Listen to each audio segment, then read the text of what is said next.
আসসালামু আলাইকুম রহমতুল্লাহি ওবরকাতুহু। আশা করি হয়তো আপনারাও ভালো আছেন। আলহামদুলিল্লাহ আমিও ভালো আছি, কিন্তু ভালো থাকলেও কিন্তু আমার মনটা ভালো নেই। কারণ বাংলাদেশের পরিস্থিতির খবরটা শুনলে মনের মধ্যে এমনটা লাগে, মন চাই এই সৌদিয়া থেকে চলে যাই, আমার ভাই বোনদের পাশে গিয়ে একটু দাঁড়াই, তাদেরকে একটু সাহায্য করি, তাদেরকে একটু উদ্ধার করি এই বিপদ থেকে। ইন্ডিয়া হচ্ছে কোনোদিন আমাদের বন্ধু ছিল না, আমাদের বন্ধু হতেও পারে না। এ শেখ হাসিনা কারণে আজকে লাখো মানুষের কষ্ট। এ শেখ হাসিনার বাপদাদা 14 গোষ্ঠী ছিল মোদির গোলাম, শেখ হাসিনাও ছিল মোদির গোলাম। শেষমেশ ইন্ডিয়াকে বন্ধুত্ব করে আজকে আমাদের বাঙালির এত খারাপ অবস্থা।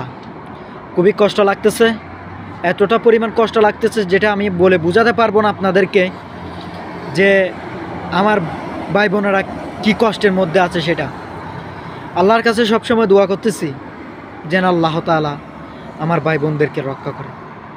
আমার ফেনী মুসলিম ভাই বোনদেরকে, আমার ফেনী, নোয়াখালী, কুমিল্লা এই 3টি জেলার অবস্থা খুবই খারাপ, এবং এখানে পানির অবস্থাও এতটা পরিমাণ খারাপ হয়ে গিয়েছে যেটা বলার বাহিরে। পানি আরও বাড়তে পারে এরকম খবরও পাচ্ছি আমরা সোশ্যাল মিডিয়ার মধ্যে। আমি সবাইকে বলবো, যারা সোশ্যাল মিডিয়ার মধ্যে পেজ চালান এবং ব্যাংকে চাকরি করেন, যে যেরকম চাকরি করেন আর কি, সবাই কুমিল্লা, নোয়াখালী, ফেনী মানুষদের পাশে গিয়ে দাঁড়ান। কারণ তারা এত পরিমাণ মধ্যে কষ্ট আছে। গর্ভবতী একজন বোনের আর্তনাদটা শুনে বুকটা পেটে যাচ্ছে। বোনের পেটের মধ্যে 9 মাসের বাচ্চা।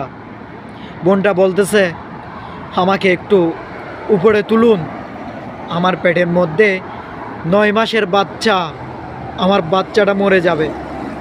কি আর্তনাদ, কি কষ্ট, কাকে বুঝাবো এই কষ্ট। তো সবাইকে বলবো, আমি অনুরোধ করতেছি সবাইকে একটু পাশে দাঁড়ান। যদি টাকা পয়সা দিয়ে যদি হেল্প করতে না পারেন, তাদেরকে পরিশ্রম দিয়ে তাদেরকে আপনারা সহযোগিতা করুন। যে যেখান থেকে পারেন সেখান থেকে চলে যান, তাদের পাশে গিয়ে দাঁড়ান। তাদের পাশে গিয়ে দাঁড়ালে তারা অন্তত একটু বল, একটু ক্ষমতা পাইবে, একটু শক্তি যোগাতে পারবে তারা। তো আমি আপনাদেরকে অনুরোধ করতেছি, আপনারা একটু গিয়ে আমার মা বোনদের পাশে গিয়ে দাঁড়ান, তাদেরকে পানির কবল থেকে বাঁচান। আর ইন্ডিয়া যত পণ্য আমাদের বাংলাদেশের মধ্যে আছে, সব পণ্য আপনারা বয়কট করে দিন। সব পণ্য আপনারা বয়কট করে দিন।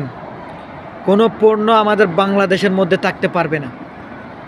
আপনারা সব পণ্য বয়কট করুন, এবং ইন্ডিয়ার কোনো কিছু আমাদের বাংলাদেশে থাকবে না। ইন্ডিয়ার 30 লাখ মানুষ আমাদের বাংলাদেশের মধ্যে চাকরি করে, তাদেরকে বাংলাদেশ থেকে তাড়াই দিন। তারা বাংলাদেশে থাকতে পারবে না।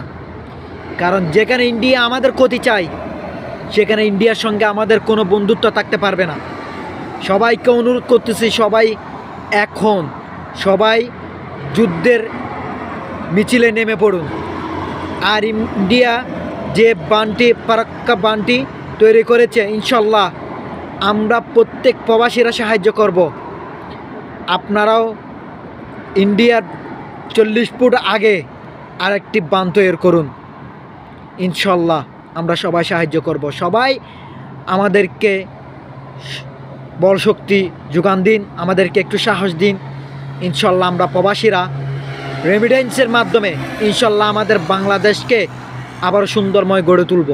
ইনশাল্লাহ আমাদের রেমিডেন্সের টাকা লাগবে না।